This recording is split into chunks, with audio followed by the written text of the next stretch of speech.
السلام علیکم ورحمۃ اللہ تعالی وبرکاتہ۔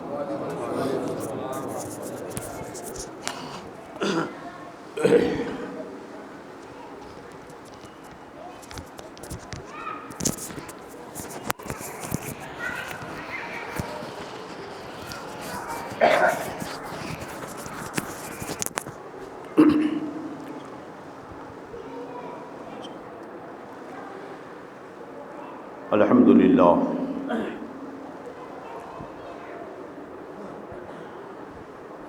الحمدللہ وحدہ لا شریک لہ حی قیوم دائما باقیا، والصلاة والسلام علی سیدنا و مولانا محمد لا نبی بعدہ وعلی آلہ واصحابہ اجمعین، اما بعد فاعوذ باللہ من الشیطان الرجیم، بسم اللہ الرحمن الرحیم۔ یا ایھا الذین آمنوا قوا انفسکم واہلیکم نارا وقودها الناس والحجارہ اعدت للکافرین۔ وقال النبی صلی اللہ تعالی علیہ وسلم: الا انبئکم باکبر الکبائر؟ قال الاشراک باللہ وعقوق الوالدین، او کما قال رسول اللہ صلی اللہ علیہ وسلم: صدق اللہ مولانا العظیم وصدق رسولہ النبی الامین الکریم، ونحن علی ذلک لمن الشاہدین والشاکرین، والحمد للہ رب العالمین۔ تمام اہتمام اور کمال محبت کے ساتھ اپنی اور ساری کائنات کے مرکز عقیدت، دونوں عالم کے آقا و مولا، رحمت للعالمین، شفیع المذنبین، طٰہٰ و یاسین، روحی فدا ابی و امی، حضرت محمد مصطفیٰ صلی اللہ علیہ وسلم کی بارگاہ میں بلند آواز سے درود پاک پڑھ لیں۔ اللہم صلی علی سیدنا و مولانا محمد طب القلوب و دوائها وعافیۃ الابدان و شفائها ونور الابصار و ضیائها وعلی آلہ وصحبہ وبارک وسلم۔ صلاۃ و سلاما علیک یا رسول اللہ صلی اللہ تعالی علیہ وسلم۔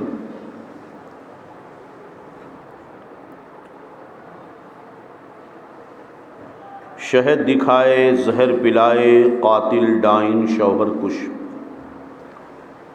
شہد دکھائے زہر پلائے قاتل ڈائن شوہر کش، اس مردار پہ کیا للچائیں دنیا دیکھی بھالی ہے۔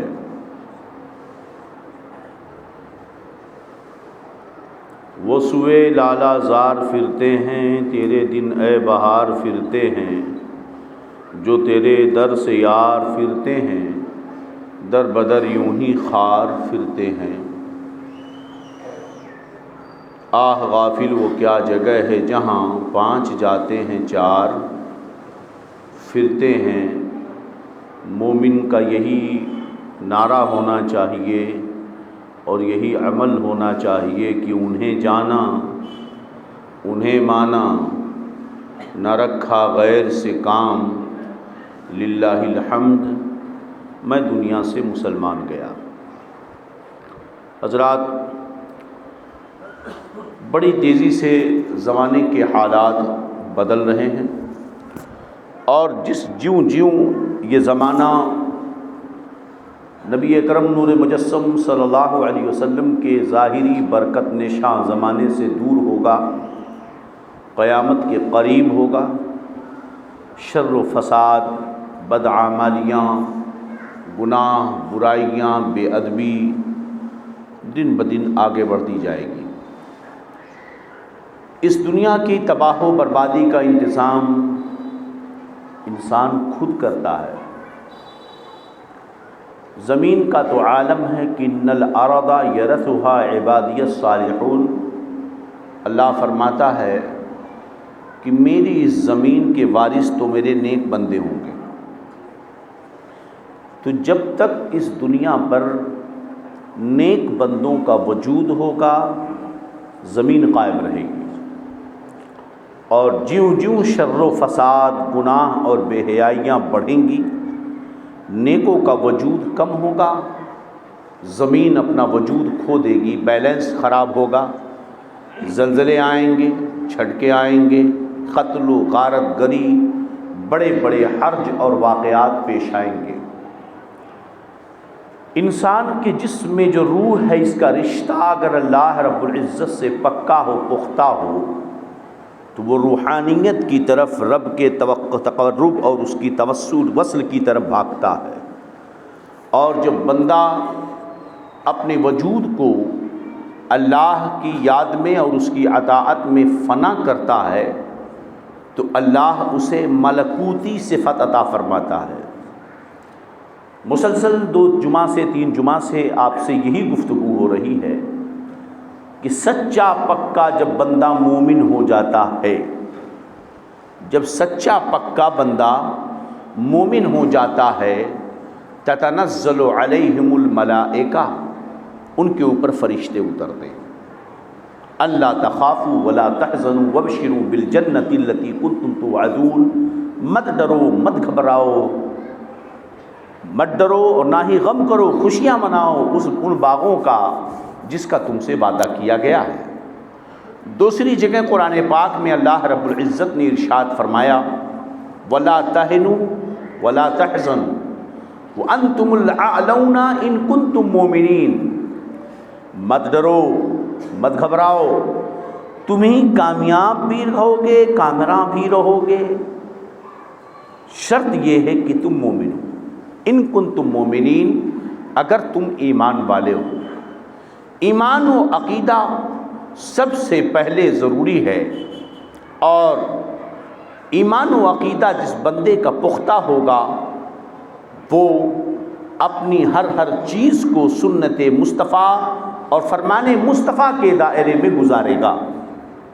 اسی لیے قرآن پاک میں اللہ رب العزت نے ذمہ داروں کو حکم دیا، ماں باپ کو حکم دیا، بڑے بزرگوں کو، محلے سوسائٹی کے پوزیشن کے لوگوں کو حکم دیا قرآن و حدیث میں کہ اپنے آپ کو اور اپنی اہل و عیال کو اور ہر ذمہ دار کو اپنے نیچے والوں کی تربیت اور ان کے اخلاق کا اور ان کی نصیحت کا خیال کرنا چاہیے۔ اللہ فرماتا ہے یا ایھا الذین آمنوا قوا انفسکم واہلیکم نارا، اے ایمان والو اپنے آپ کو اور اپنی بیوی بچوں کو جہنم کی آگ سے بچاؤ جس کا ایندھن انسان اور پتھر ہیں، جو آگ انسان اور پتھروں سے جلائی جائے گی۔ اور حدیث رسول ہم نے پیش کی تھی کہ تم میں کا ہر شخص کسی نہ کسی اعتبار سے ذمہ دار ہے کسی نہ کسی کا، اور ہر ذمہ دار سے اس کے نیچے رہنے والوں کے بارے میں سوال کیا جائے گا۔ آپ سوچیں تو صحیح، یہ کیوں؟ تاکہ سوسائٹی اور ہمارا جو نظریہ ہے، کلچر ہے، وہ محفوظ اور باقی رہے۔ لہذا ماں اور باپ پر ذمہ داری ہے کہ اپنے بچوں کی تعلیم و تربیت کا خیال رکھیں۔ قرآن پاک میں رشتوں سے محبت کا بڑا سخت حکم دیا گیا ہے کہ آپ ایک دوسرے کے ساتھ صلہ رحمی کریں، اپنے قریبی رشتہ داروں کے ساتھ۔ چنانچہ حدیث پاک میں آتا ہے کہ اللہ رب العزت کی بارگاہ میں جب رب نے صلہ کو پیدا کیا، رحم کو پیدا کیا، جو ایک رشتہ ہے وہ بھی ایک مخلوق ہے، اس نے رب کی بارگاہ میں استغاثہ کیا۔ رب تبارک و تعالیٰ نے فرمایا کیا تو اس سے راضی نہیں ہے کہ جو تجھے جوڑے گا میں اسے جوڑوں گا، جو تجھے قطع کرے گا، کاٹے گا، میں اسے کاٹ دوں گا۔ یعنی جو رشتوں کو جوڑے گا اللہ فرماتا ہے میں اسے جوڑوں گا خود سے، اپنی رضا سے، اور جو رشتے کاٹے گا میں اسے کاٹ دوں گا اپنی رضا سے۔ یہ رشتوں کی اہمیت ہے، جا بجا اس کی تاکید فرمائی گئی۔ سارے رشتوں میں بڑا عظیم رشتہ ماں اور باپ کا ہوا کرتا ہے۔ دیکھیے تالی ایک ہاتھ سے نہیں بجتی ہے جناب۔ یہ شکایتیں کہ بچے ناکارے ہو چکے، ماں اور باپ کی بات نہیں مانتے، یہ شکایت بجا ہے آپ کی، مگر سب سے پہلے ان بزرگوں کو سے میں بڑے ادب کے ساتھ عرض کروں گا کہ آپ نے اپنے بچوں کی اصلاح کے لیے، تعلیم و تربیت کے لیے کیا قدم اٹھایا ہے؟ آپ نے کتنی کوششیں کی ہیں؟ قرآن مقدس میں جہاں حضرت موسیٰ علیہ السلام کا اور حضرت خضر علیہ السلام کا ذکر ہے، سورہ کہف کے اندر اس کا ذکر ملتا ہے کہ اللہ کے نبی حضرت موسیٰ علیہ السلام مجلس میں بیان کر رہے تھے۔ اس کو امام بخاری نے بھی روایت کیا، اس آیت کی تفسیر بھی کی ہے۔ ایک شخص آیا اور اس نے کہا هل تعلم احدا، کیا تم کسی کو جانتے ہو جو تم سے زیادہ جانکار ہو، علم والا ہو؟ حضرت موسیٰ فرماتے نہیں، میں سب سے زیادہ جاننے والا ہوں، میں اپنے سے زیادہ جانکار کسی بندے کو نہیں جانتا۔ حضرت موسیٰ علیہ السلام نے یہ جملہ اس اعتبار سے کہا تھا جواب کہ آپ نبی تھے اور امت میں نبی سب سے عالم ہوتا ہے، علم والا ہوتا ہے، مگر میں سب سے زیادہ جانتا ہوں، اس میں کچھ ایک بو آتی ہے، ایک شائبہ ہے جو اللہ کو پسند نہیں۔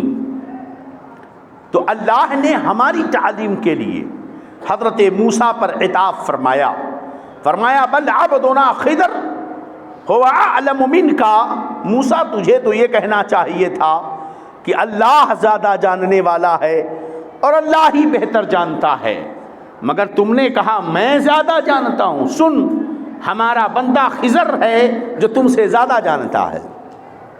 حضرت موسیٰ نبی تھے، ہم جیسے نہیں تھے کہ اپنے سے بڑے علم والے کا نام سنا تو حسد اور جلن میں پڑ گئے۔ فرمایا اے اللہ مجھے ان سے ملاقات کا راستہ بتا دے۔ اللہ رب العزت نے فرمایا کہ اپنے جنبیل میں جھولے میں بھنی ہوئی مچھلی لے لو اور چلو، جہاں وہ مچھلی غائب ہو جائے وہیں میرا بندہ خضر تمہیں مل جائے گا۔ حضرت موسیٰ نے مچھلی لی اور اپنے خادم یوشع بن نون کو ساتھ میں لیا اور چلے اور کہا سن، جہاں یہ مچھلی غائب ہو وہیں مجھے بتا دینا۔ چلتے رہے، قرآن پاک میں ہے راتوں دن چلتے رہے، تھکے نہیں، چلتے رہے۔ ایک جگہ مجمع البحرین جہاں دو نہریں سمندر ملتے ہیں وہاں پہنچے۔ حضرت موسیٰ نے کہا لاؤ تھوڑا آرام کر لیتے ہیں، ایک پتھر پر سامان رکھا اور وہیں لیٹ گئے، مگر یوشع بن نون ابھی تھوڑی تھوڑی نیند میں تھے۔ انہوں نے دیکھا کہ سمندر سے پانی کے کچھ چھینٹے اٹھے اور مچھلی پر پڑ گئے اور مچھلی فوراً زندہ ہو گئی اور کود کر سمندر میں چلی گئی۔ فاتخذ فی سبیلہ فی البحر سربا، اس نے اپنے سمندر میں سرنگ بناتا ہوا راستہ بنایا کہ مچھلی پانی میں گھستی تو پھٹتا جاتا پانی اور اس میں وہ گھستی چلی جاتی۔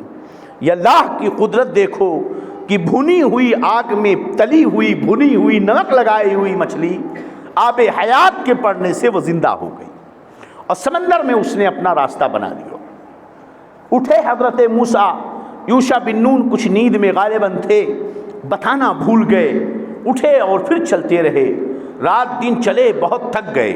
فرمایا آتنا غداءنا لقد لقینا من سفرنا ھذا نصبا، کہنے لگے یوشع لاؤ ہمارا کھانا، اب نہ جانے کیوں ہم بہت تھک جا رہے ہیں۔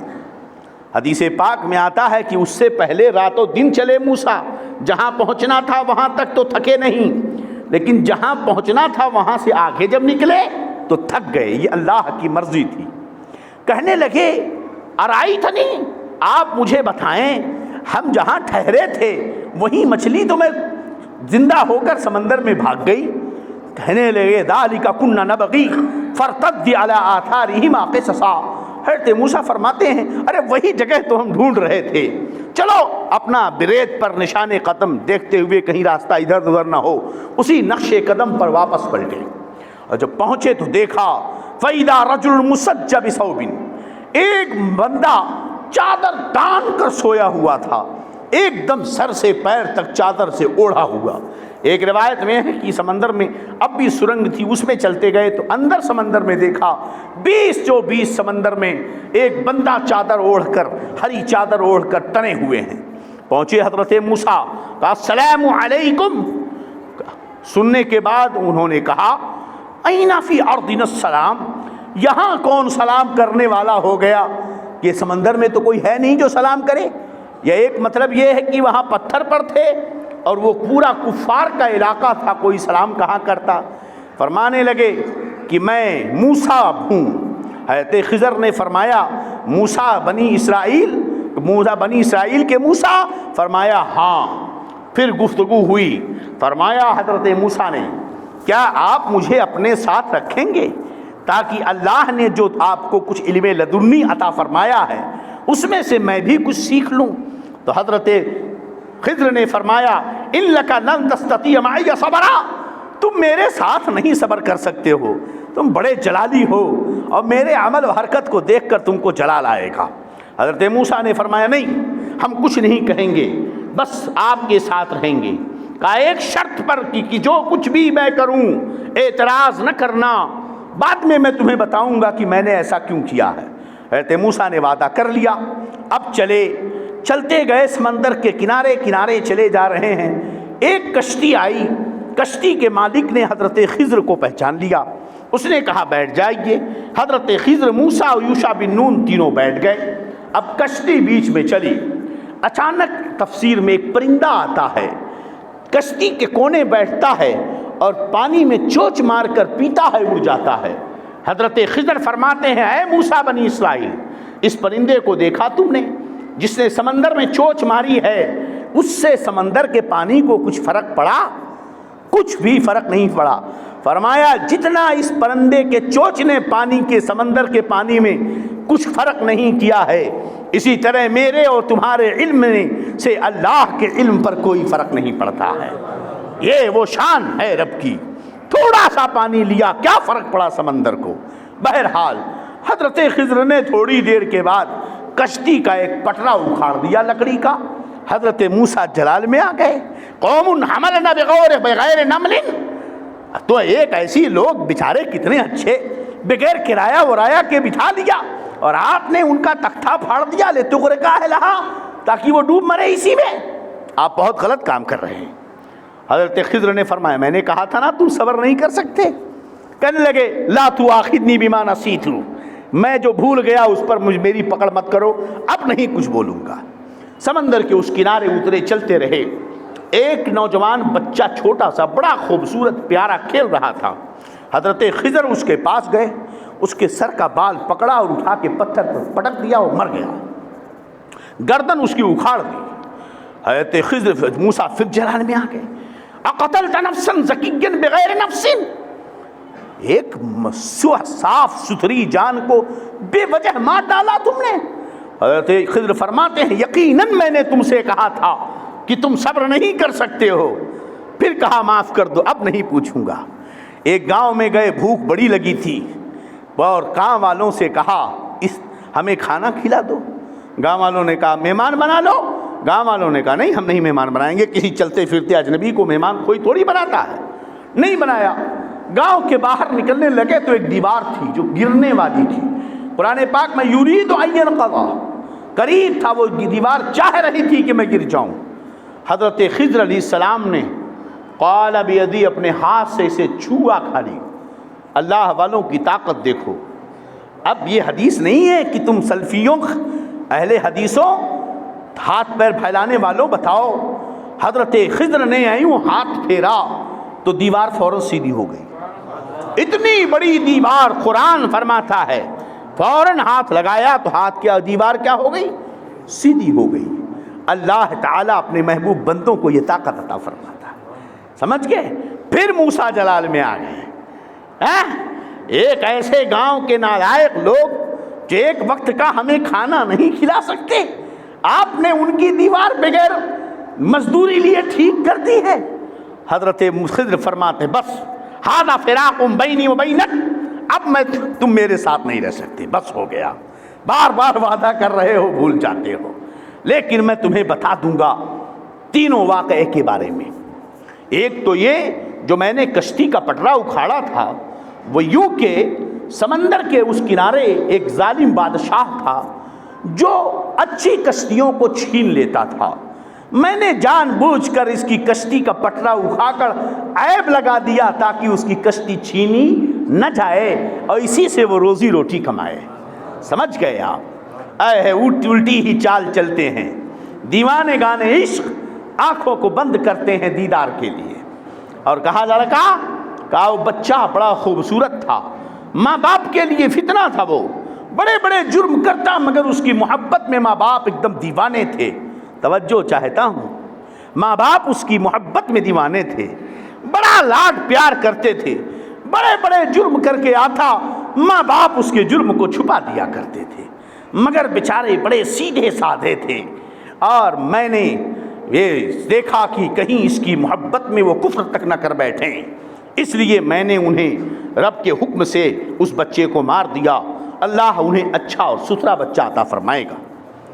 اب اس کے بعد تیسرا سنیے، کہنے لگے دیوار کیوں سیدھی کی؟ کا اس لیے کہ اس کے نیچے خزانہ تھا، اور یہ دیوار 2 یتیم بچوں کی تھی جن کے ماں باپ کا انتقال ہو چکا تھا، نابالغ بچے تھے، اس کے نیچے خزانہ تھا ان کے باپ دادا کا۔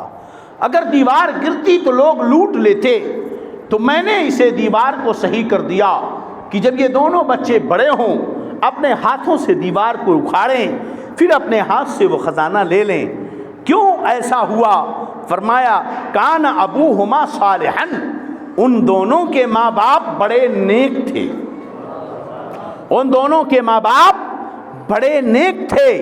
اسی لیے رسول اللہ صلی اللہ علیہ وسلم نے ارشاد فرمایا، کوئی ماں اور باپ اپنے بیٹوں کو، اولاد کو نیک ادب، حسن سیرت اور دینی تعلیم سے بہتر کوئی گفٹ نہیں دے سکتا ہے۔ سب سے بہترین جو زیور ماں باپ اپنی اولاد کو دیتے ہیں، بہترین جو گفٹ انہیں کرتے ہیں، وہ حسن ادب ہوتا ہے۔ ماں باپ کی نیکیاں بیٹوں کے کام آتی ہیں۔ میں پوچھنا چاہتا ہوں، یہ تکلیف تو ہے کہ ماں باپ رو رہے ہیں بڑھاپے میں کہ بیٹا ہمارا نافرمان ہے، وہ نہیں سنتا ہے، مگر قرآن و حدیث کی ان تشریحات سے آپ نے کیا سمجھا کہ آپ کی نیکیاں آپ کے بچوں کو بہتر کر سکتی ہیں؟ آپ نے کبھی سوچا ہے آپ نے کتنا وقت دیا اپنے بچوں کی صحیح تعلیم و تربیت کے لیے؟ انہیں کیا بتایا آپ نے؟ انہیں کیا سکھایا آپ نے؟ حضرت سیدنا امام زین العابدین رضی اللہ عنہ، جو امام حسین کے شہزادے کربلا مقدسہ میں جو تھے، فرماتے ہیں کننا نعلم الشعر کما کننا نعلم المغادی رسول اللہ صلی اللہ علیہ وسلم کما یعلم احدکم الشعر من القرآن۔ ہم اپنے بچوں کو رسول اللہ صلی اللہ علیہ وسلم کی سیرت طیبہ اور ان کے غزوات کو ایسے یاد کرواتے تھے، ایسے سکھاتے تھے جس طرح کی انسان قرآن کی سورتیں اپنے بچوں کو یاد کراتا ہے۔ ایک باپ بتا سکتا ہے کہ اس نے اپنے بیٹے کو کبھی بٹھا کر رسول اللہ صلی اللہ علیہ وسلم کی کوئی سنت سکھائی ہے، کوئی سیرت بتائی ہے، کوئی حدیث سنائی ہے، کوئی اچھی بات سکھائی ہے؟ نہیں جناب۔ یہی تو ہم نے گزشتہ جمعہ کہا، صبح سے شام تک بھاگ بھاگ کر اپنی پوری زندگی نمازیں چھوڑ چھوڑ کر اسی اولاد کے لیے کمایا۔ آج جو اولاد نافرمان ہے وہ الگ چیز ہے میاں، وہ تمہاری جنازہ کی دعا بھی نہیں اسے یاد ہے۔ تو تالی تو ایک ہاتھ سے نہیں بجتی ہے، تالی دونوں ہاتھوں سے بجتی ہے۔ کمیاں ہمارے اندر کہیں نہ کہیں ہیں۔ ماں باپ کی ذمہ داری ہے کہ پہلے وہ اپنی اولاد کو اچھی تربیت دے۔ بچہ چھوٹا ہوتا ہے، وہ نقال ہوتا ہے، وہ اپنے ماں باپ کی حرکتوں کی نقل کرتا ہے۔ ہم نے یہ دیکھا ہے بچوں کو کہ بہت سارے بچے جو چلتے پھرتے ڈانس کرتے ہیں، فلمی گانے گاتے ہیں، ایکٹنگ کرتے ہیں۔ کہاں سے کرتے ہیں وہ چھوٹے بچے؟ اس لیے کہ ماں اپنی بچاؤ کے لیے موبائل پکڑا دیتی ہے، اور وہ ٹک ٹاک، فیس بک، یوٹیوب وغیرہ میں گھس کر نہ جانے کیسے کیسی اٹانگ پٹانگ چیزیں، اور آج کل بے حیائی کی ایسی ہوا چلی ہوئی ہے کہ چھوٹی چھوٹی بچیوں، چھوٹے چھوٹے بچوں کو نچایا جاتا ہے۔ بچے اسی کو سنتے ہیں، اسی کی ایکٹنگ کرتے ہیں۔ اور ہم نے یہ بھی دیکھا ہے کہ الحمدللہ ہمارے بچے دیواروں کو انگلیاں لے کر چلتے رہتے ہیں اور کہتے ہیں بستی بستی قریہ قریہ، تاج الشریعہ تاج الشریعہ، مسلک اعلیٰ حضرت زندہ باد۔ کبھی پڑھتے ہیں لمیات نظیر و کفی نظرین۔ کیوں پڑھتے ہیں؟ اس لیے کہ ہم یہی ہمیشہ پڑھتے رہتے ہیں، ہم یہی کرتے رہتے ہیں، تو ہمارے بچے اسی کی نقل اتارتے ہیں۔ ذہن بھی صاف ہے، دل کی تختی بھی ایک دم سادہ ہے۔ اس عمر میں اپنے بچوں کو آپ نے کیا دیا ہے، پہلے آپ اسے دیکھ لیں۔ اگر اس عمر میں آپ نے بچوں کو اپنی عزت و غیرت کا درس دیا ہے، اپنے باپ داداؤں کی عزت و غیرت کا درس دیا ہے، آپ نے مسلک حق اہل سنت والجماعت کا درس دیا ہے، عشق مصطفیٰ امام احمد رضا کی سیرت طیبہ میں سکھایا ہے، اکابر اکرام دین اور بزرگان دین اولیاء کرام کی سیرت طیبہ بتائی، صحابہ کرام کی محبت اور عشق کی داستانیں سنائیں آقا دو جہاں صلی اللہ علیہ وسلم سے، تو وہی بچہ آپ کا سیکھے گا۔ آپ نے سکھایا ہوتا کہ ایک بندہ تھا یمن میں جس کا نام اویس قرنی تھا، کیا آپ نے کبھی سنایا اپنے بچے کو؟ ہم یہاں آدھے گھنٹے میں کیا سکھا سکتے ہیں؟ آپ کو چاہیے کہ ہر رات اپنے بچوں کو آدھا گھنٹہ دیجئے، ہر صبح دیجئے آپ اپنے بچوں کو۔ 24 گھنٹے آپ نہ جانے کیا کیا کرتے ہیں، آپ اپنے بچوں کو آدھا گھنٹہ نہیں دے سکتے ہیں؟ آپ آدھا گھنٹہ دے سکتے ہیں۔ ماں سکھائے اپنے بچوں کو رابعہ بصری کی داستان، ماں سکھائے اپنے بچوں کو ام الخیر فاطمہ کی داستان، ماں سکھائے اپنے بچوں کو صحابیات کی زندگی کے واقعات، ماں سکھائے اپنے بچوں کو سیدتنا عائشہ صدیقہ رضی اللہ عنہا کی زندگی کے حالات۔ ماں کو چاہیے کہ اپنے بیٹیوں کو وہ حضرت خدیجہ الکبریٰ کی داستان سنائے، ماں کو چاہیے کہ وہ بتائے کہ مالک کائنات مصطفیٰ جان رحمت صلی اللہ علیہ وسلم کی وہ بیٹی فاطمہ الزہرا جو خود ساری جنتی عورتوں کی سردار ہوں گی مگر انہوں نے کبھی فیشن نہیں کیا تھا، وہ ایک چادر میں اپنی زندگی گزار لیا کرتی تھی۔ ان کے پردے کا عالم یہ تھا کہ اعلیٰ حضرت فرماتے ہیں کہ جس کے چادر نہ دیکھے مہو مہر نے اس ندائے نزاہت پہ لاکھوں سلام۔ وہ فاطمہ تھیں جو مالک کونین سید الکونین کی بیٹی تھیں، وہ فاطمہ تھیں جس کے بارے میں میرے نبی نے فرمایا یریبنی ما رابہا یغدینی ما نداہا، جس سے مجھے تکلیف فاطمہ کو تکلیف ہوتی ہے اس سے مجھے تکلیف ہوتی ہے، جسے فاطمہ کو خوشی ہوتی ہے اس سے مجھے تکلیف خوشی ہوتی ہے۔ وہ فاطمہ جس کے بارے میں مصطفیٰ نے یہ فرمایا تھا فاطمہ تو بضعۃ منی، فاطمہ میرے جسم کا ایک ٹکڑا ہے، مگر وہی فاطمہ جب آتی ہیں اپنے بابا جان مصطفیٰ جان رحمت کی بارگاہ میں، عرض کرتی ہیں ابا جان پانی کھینچ کھینچ کر چکیاں پیس پیس کر ہاتھوں کی حالتیں کیا ہو گئیں، میں تھک جاتی ہوں دن بھر، علی کے بسترے بھی لگانے ہیں جھاڑنے ہیں، گھروں میں جھاڑو بھی لگانے ہیں، کھانا بھی بنانا ہے، حسن و حسین کا خیال بھی کرنا ہے، بابا جان میں تھک جاتی ہوں۔ میں اس تفسیر کو اپنے انداز میں بیان کر رہا ہوں، سوچو ذرا، مصطفیٰ جان رحمت نے فرمایا میری بیٹی فاطمہ بدر کے یتیم بچے تجھ سے زیادہ غلام و لوڈیوں کے محتاج ہیں، یہ انہیں دیے جائیں گے، فاطمہ تجھے نہیں دیے جائیں گے۔ ایک فاطمہ تھی کہ جسے مصطفیٰ نے فرمایا میری بیٹی اما ترضی ان تکون سیدۃ نساء اہل الجنہ، کیا تو خوش نہیں ہے کہ تو جنتی عورتوں کی سردار ہو؟ جس کے بارے میں مصطفیٰ نے فرمایا میری بیٹی فاطمہ وہ ہے کہ جس چیز سے فاطمہ کو تکلیف ہوتی ہے اس کے بابا محمد کو بھی اس سے تکلیف ہوتی ہے۔ تو کیا چکیاں چلاتے وقت جب حضرت فاطمہ کے ہاتھوں میں درد ہوتا تھا تو وہ مصطفیٰ کے ہاتھوں میں درد نہیں ہوتا تھا؟ اگر گھر کے کام کاج کرنے میں فاطمہ تھکتی تھی تو کیا اس کا احساس مصطفیٰ جان رحمت کو نہیں تھا؟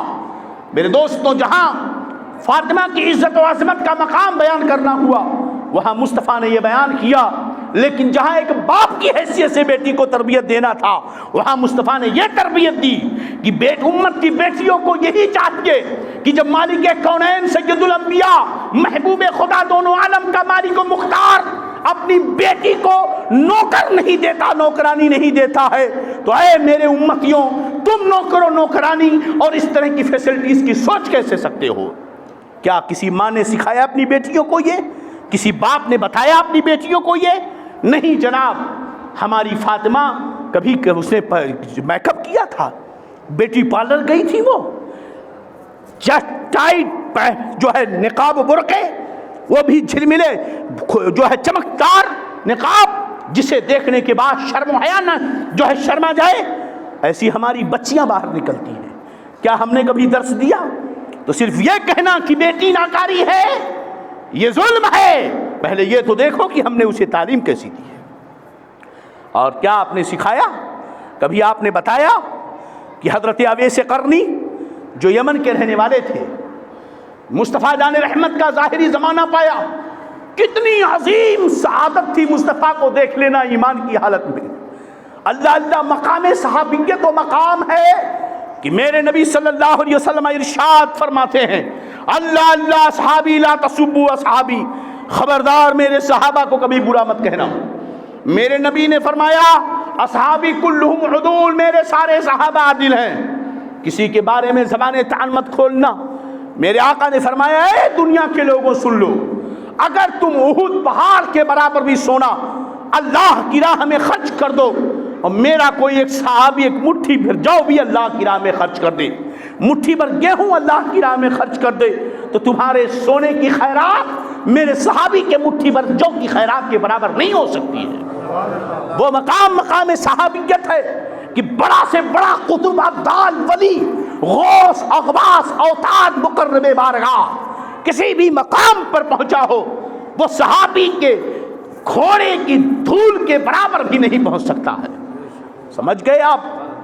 وہ ہیں حضرات صحابہ کرام جنہوں نے ایمان کی حالت میں مصطفیٰ جان رحمت کو اپنی نظروں سے دیکھا ہو، چاہے وہ اس ماتھے کی آنکھ سے یا دل کی آنکھ سے، جس نے ایمان کی حالت میں مصطفیٰ کی صحبت پائی ہو۔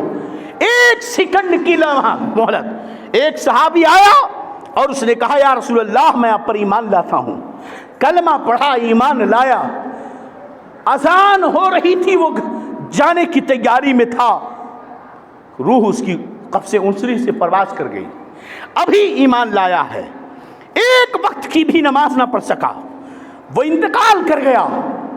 اس صحابی کے مقام و مرتبے کو پوری زندگی رکوع اور سجدہ میں گزارنے والا بندہ نہیں پا سکتا۔ ایک لمحے کی صحابیت وہ مقام اگر ہو جائے تو اس مقام و مرتبے کو بڑا سے بڑا غوث و قطب و عدال، غوث الاغواث ہی کیوں نہ ہو، قطب الاقطاب کیوں نہ ہو، وہ اس مقام کو نہیں پا سکتا ہے۔ صرف مصطفیٰ سے ملاقات ایمان کی حالت میں۔ مگر یمن کی سرزمین پر ایک بندہ جسے دنیا اویس قرنی کہتی ہے، وہ اویس قرنی جو سرکار کے زمانے میں تھے، یمن میں رہا کرتے تھے، ان کی ایک بوڑھی ماں تھی جس کی وہ خدمت کرتے تھے۔ ماں کی خدمت کی وجہ سے وہ انہیں چھوڑ کر کہ میں جاؤں گا تو میری ماں کی دیکھ بھال کون کرے گا، ان کا خیال کون کرے گا؟ وہ یمن سے مدینہ نہ آ پائے، مصطفیٰ کو دیکھ نہ پائے۔ مقام صحابیت دیکھو اور پھر حضرت اویس کی قربانی دیکھو، اللہ اکبر۔ اپنے ماں کے احترام میں ان کی خدمت کے لیے اویس قرنی یمن سے مدینہ نہ آئے، اور عشق مصطفیٰ میں شرسار، گھر ہے تو جھوپڑی ٹوٹا پھوٹا۔ حدیث پاک میں آتا ہے ان کے پاس صرف دو کپڑے تھے، ایک چادر جسے وہ بچھاتے تھے، ایک چادر جسے وہ اوڑھتے تھے۔ کئی دنوں تک بھوک لگتی مگر کھانا نہیں ملتا۔ فرماتے ہیں ایک دن ان کی سیرت میں آتا ہے 3 دن تک بھوکے تھے، کھانا نہ ملا، وہ گزر رہے تھے، کچھ کھانے کی چیز پڑی تھی، اٹھایا کہ لاؤ کھا لوں، پھر یہ خیال آیا کہ کہیں یہ حرام تو نہیں ہے، اسے پھینک دیا۔ سمجھ میں بات آئی کہ نہیں؟ بنگلے اور گاڑیوں اور دنیاوی شہرت و طاقت کے حصول میں دیوانے لوگوں، ذرا حضرت اویس قرنی کی زندگی کو بھی دیکھو۔ یہ قربانیاں تھی، عشق رسول کے متوالے تھے، وہ اس قدر عشق رسول میں فنا تھے کہ پراگندہ حال ہوتے تھے، مگر حدیث رسول کی مصداق تھے کہ کچھ ایسے اللہ کے محبوب بندے جن کے بال دھول سے اٹے ہوں گے، کپڑے پھٹے ہوں گے، تم دیکھو گے تو بھگاؤ گے ان کو، لیکن وہ اللہ کے ایسے محبوب ہوتے ہیں کہ اگر قسم کھا لیں اللہ کی تو ضرور اللہ ان کی قسم کو پوری فرماتا ہے۔ ان شخصیتوں میں حضرت سیدنا اویس قرنی تھے، ان کی عشق و محبت، اطاعت شعاری، تقوی، ماں سے محبت، خدمت والدین، ان کی جو حالت تھی، اس حالت کی بنا پر وہ مقرب بارگاہ الہی اس قدر تھے کہ میرے نبی مصطفیٰ جان رحمت صلی اللہ علیہ وسلم ارشاد فرماتے ہیں کہ یمن میں میرا ایک دوست رہتا ہے جسے اویس قرنی کہتے ہیں۔ حضرت عمر کو فرمایا، عمر، ایک روایت میں کہ حضرت علی سے بھی فرمایا کہ تمہارے پاس مدینہ میں یمن سے مجاہدوں کا گروہ آئے گا، ان میں یمن کا ایک بندہ ہوگا جس کا نام اویس ہوگا، اس کے جسم پر پورا سفید داغ تھا، اس نے دعا کیا، سب ٹھیک ہو گیا، مگر کندھے کے نیچے تھوڑا سا سفید داغ کا حصہ باقی ہے۔ اس کی ایک بوڑھی ماں ہے جس سے وہ بہت محبت کرتا ہے، جس کی وہ بڑی خدمت کرتا ہے۔ جب وہ تمہارے پاس آئے تو اسے میرا سلام کہنا۔ ہم دنوں رات مصطفیٰ پہ سلام بھیجتے ہیں اس امید پر کہ آقا ایک بار ہمارے سلام کا جواب دے دیں تو ہمارے بیڑے پار ہو جائیں، مگر واہ رے اویس قرنی تیرا مقام کہ مصطفیٰ تجھے سلام بھیج رہے ہیں۔ کہا جب وہ آئے گا تو میرا سلام کہنا، اور اے عمر اے صحابہ جو بھی اس سے ملے اپنی مغفرت کی اس سے دعا کروانا۔ صحابہ کو حکم ہو رہا ہے کہ سید التابعین سیدنا اویس قرنی سے ملیں، میرا سلام کہیں اور ان سے اپنی مغفرت کی دعائیں کروائیں۔ کون صحابہ جن کے بارے میں قرآن فرماتا ہے رضی اللہ عنہم ورضوا عنہ، یہ وہ صحابہ ہیں جن سے خدا راضی ہے اور خدا ان سے، وہ خدا سے راضی ہیں۔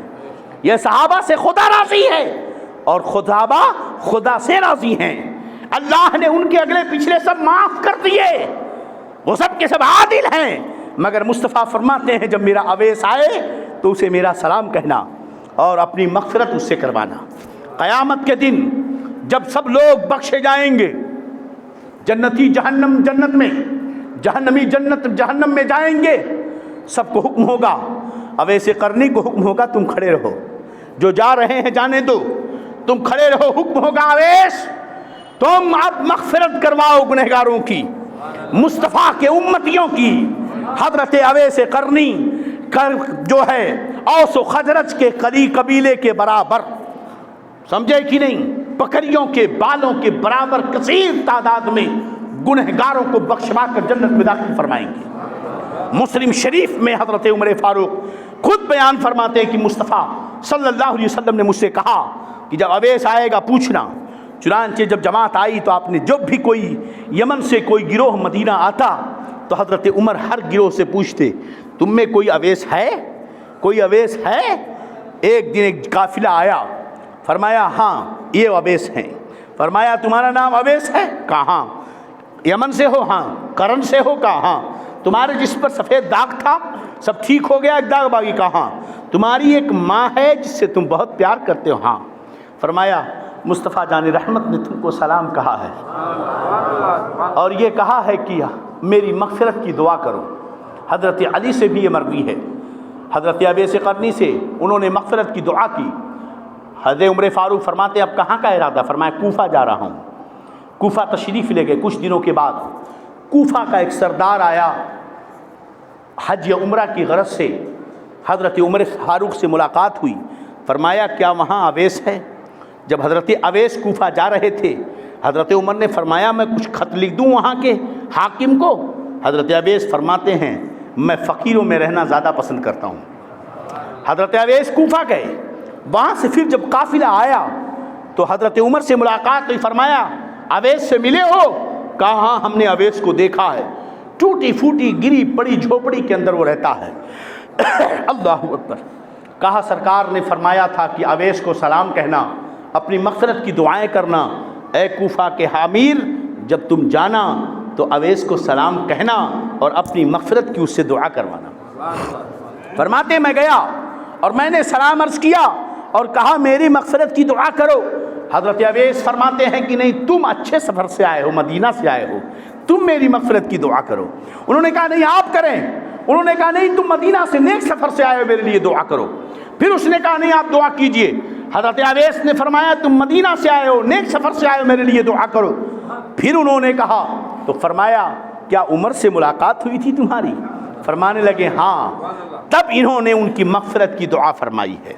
اس کے بعد حضرت اویس قرنی کا حال دنیا کو معلوم ہوا۔ یہ واقعہ کبھی آپ نے سنایا اپنے بچوں کو؟ کبھی بتایا اپنے بچوں کو کہ اویس مصطفیٰ کی بارگاہ میں نہ آ سکا اپنے ماں باپ کی خدمت کی وجہ سے؟ ماں باپ کا مقام کتنا بلند و بالا ہے۔ اللہ فرماتا ہے وَوَصَّيْنَا الْإِنسَانَ بِوَالِدَيْهِ حُسْنًا، ہم نے اب جو ہے انسان کو حکم دیا کہ اپنے ماں باپ کے ساتھ حسن اخلاق سے پیش آئیں۔ ہم پہلے سکھائیں تو کتنی داستانیں ہیں سکھانے اور بتانے کی، کتنے واقعات قرآن و حدیث کے اندر موجود ہیں، مگر درس قرآن اگر ہم نے بھلایا ہوتا، یہ زمانہ نہ زمانے نے دکھایا ہوتا۔ جب ہم نے خود اپنے بچوں کو موبائل پکڑا دیا تاکہ وہ ہم کو ڈسٹرب نہ کریں، تو بعد میں اگر وہ موبائل کا دیوانہ ہو کر ہماری زندگی کو ڈسٹرب کر رہا ہے تو رونا کس چیز کا ہے؟ ہم نے اپنے ماحول اور سوسائٹی کو جو بگاڑ دیا ہے تو شکایت کس سے ہے؟ جب ہم خود بگڑ گئے، اب دنیا اگر ہم سے بگڑ رہی ہے تو قصور کس کا ہے؟ مگر اے نوجوانوں، کان کھول کر کے سن لو، تمہاری روزیوں میں جو برکتیں نہیں ہیں، تمہارے ذہن و دماغ پر ایک گندی چیز کو تھوپا جا رہا ہے، احساس مردہ کیا جا رہا ہے، فکر کو تمہارے دفن کیا جا رہا ہے۔ آج آپ موبائل انٹرنیٹ چلاتے ہو، آپ نے ایک پکچر دیکھی ہوگی کہ گھر کے اندر لوگ کھڑے ہیں، اچانک اسی بیچ میں ایک بڑی سی مچھلی کودتی ہے، آپ چارپائی پہ بیٹھے ہیں، اچانک اس میں باڑھ گھر میں آ جاتی ہے، آپ اپنے گھر میں موجود ہیں، آپ دیکھتے ہیں کہ اچانک اسی میں ایک ہاتھی چلنے لگتا ہے، اونٹ بھی چلنے لگتا ہے۔ یہ شاید لوگوں نے ذہن دیکھا ہے کہ نہیں، کچھ لوگوں نے توجہ دی ہوگی، ہاں ہم کتنا حرام کہتے رہیں، یا ہم تک یہ بات آئی تو ہم نے کہا اس پر ہم روشنی ڈالتے۔ یہ ہے کیا؟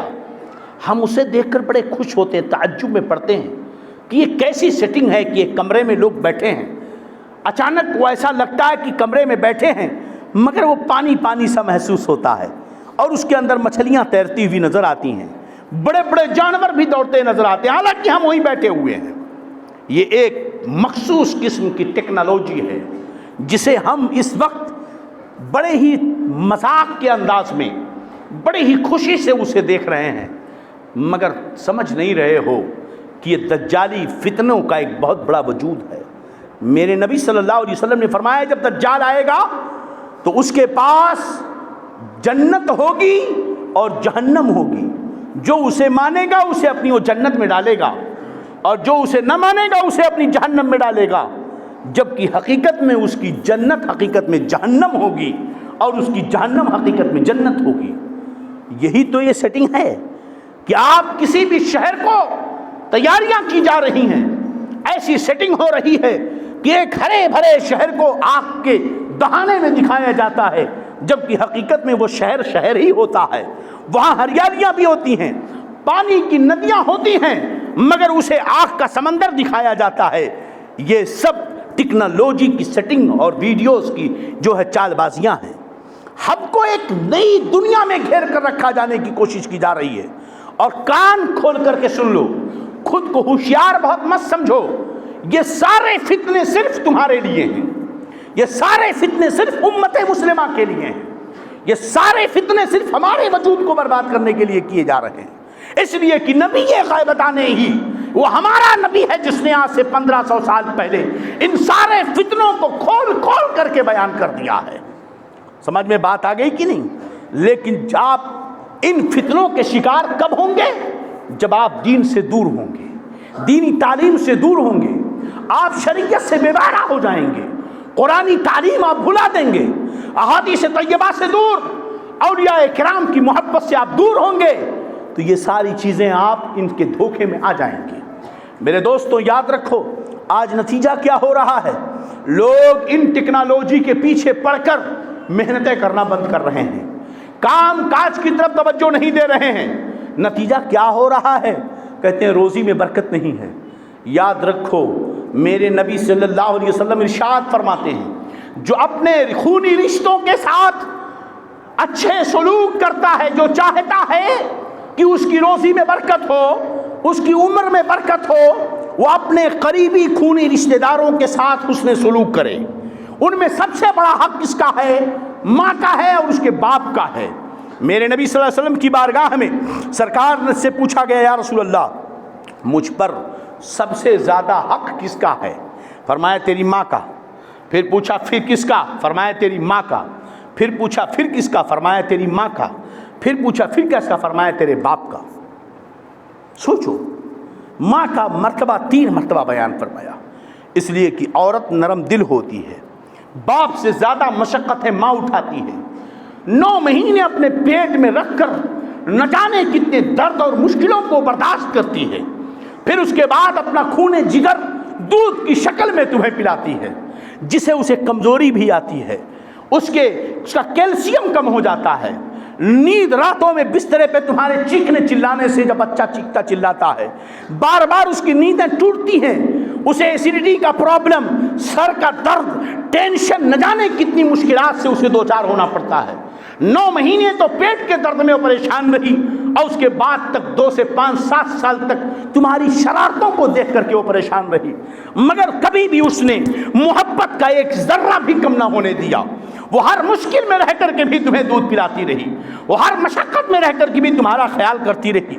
خود تو بیمار اور بخار میں ڈوبی ہے، مگر تمہارے جسم کو گرم دیکھتی ہے تو گھبرا جاتی تھی۔ وہ اتنی مشقتوں کو اس نے برداشت کیا۔ ایک صحابی نے عرض کیا، یا رسول اللہ صلی اللہ علیہ وسلم، تپتی دھوپ میں گرم ریتوں اور پتھروں پر میں نے اپنی ماں کو اپنے کندھے پر بٹھا کر حج و عمرہ کروایا ہے، کیا میں نے اس کا حق ادا کر دیا؟ میرے نبی صلی اللہ علیہ وسلم ارشاد فرماتے ہیں، تیری پیدائش کے وقت تیری ماں کو جو درد اور جھٹکے پڑے تھے، تم نے اس جھٹکے کے کروڑویں حصے میں سے ایک حصے کا بھی حق نہیں ادا کیا ہے۔ اللہ اکبر۔ میرا رب فرماتا ہے، لا تقل لہما اف ولا تنہرہما، اپنے ماں باپ کو اف مت کرنا، جھڑکنا مت۔ اللہ اکبر۔ تم کتنے ٹائلنٹ ہو جاؤ، کتنے پڑھے لکھے کیوں نہ ہو جاؤ، کتنے اونچے عہدے پر ہی کیوں نہ ہو جاؤ، ماں باپ اگر کوئی بات کہتے ہیں اور اس میں نقصان ہے تو پیار و محبت سے سن لو، ان کی باتیں سن کر ہوں تک نہیں کہنا۔ آج کتنی دھڑے سے ہمارا نوجوان کہہ دیتا ہے، چپ رہیے، آپ کو کیا معلوم، بیٹھیے آپ خاموش، ہم دیکھ لیں گے، آپ مت بولیے، آپ رہنے دیجئے۔ لا حول ولا قوت الا باللہ۔ قرآن فرماتا اف نہیں کہنا۔ مار تو بہت بڑی چیز ہے، اف یعنی ہوں تک نہیں کہنا، غصے سے ان کی طرف دیکھنا نہیں۔ اے نوجوان، کبھی سوچا کہ جب تو چھوٹا تھا اور اپنے بسترے پر پیشاب کرتا تھا اور اپنے ہی کپڑے میں پیخانے کرتا تھا، تیری ماں کو کبھی تیرے پیخانے کی بدبو کی وجہ سے گھن محسوس نہیں ہوئی تھی؟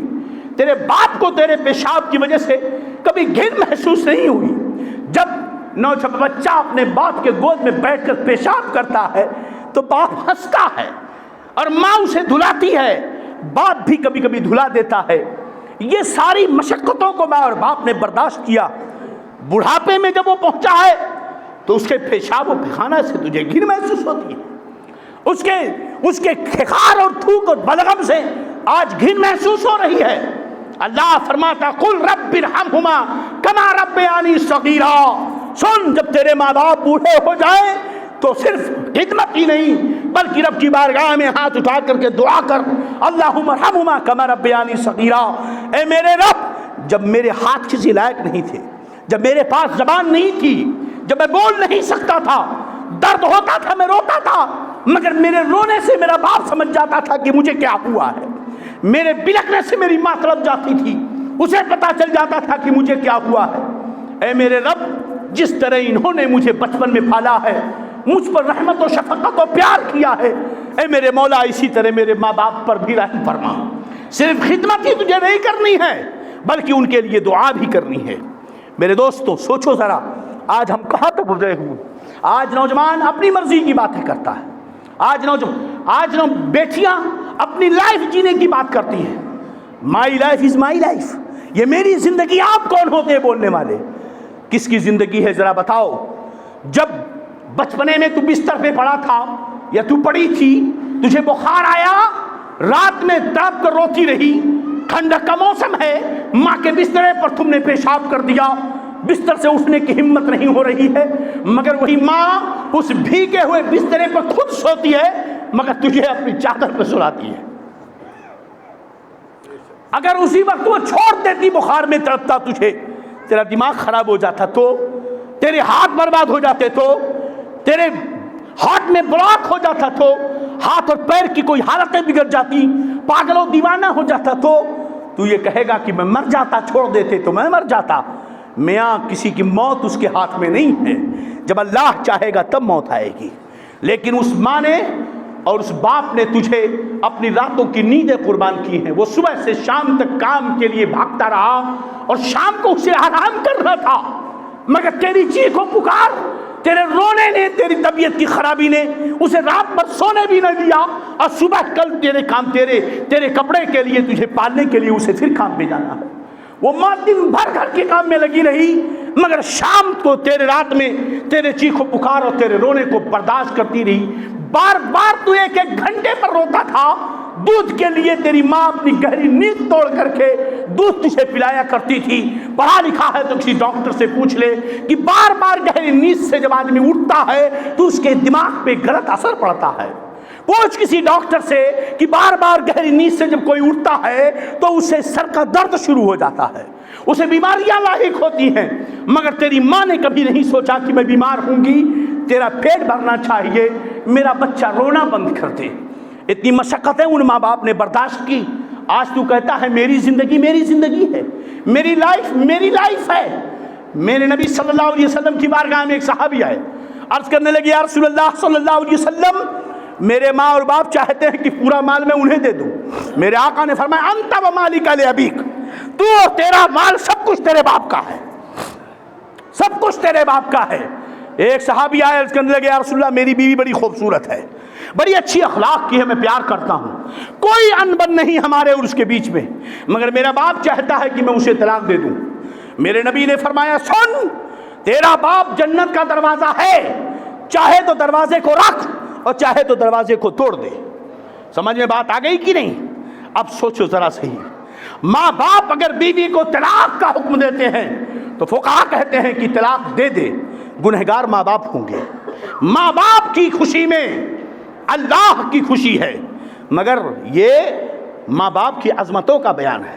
اس کا مطلب نہیں کہ کل کوئی باپ کھڑا ہو کر بس طلاق کا حکم دیتا بیٹھے. اسے یہ بھی سوچنا ہے کہ اس کی بہو جہاں کسی کی بیٹی ہے, اس کی بھی بیٹی کسی کے گھر کی بہو ہے. اس لیے ساری بیٹیوں کو ایک نظر سے دیکھنا ہوگا.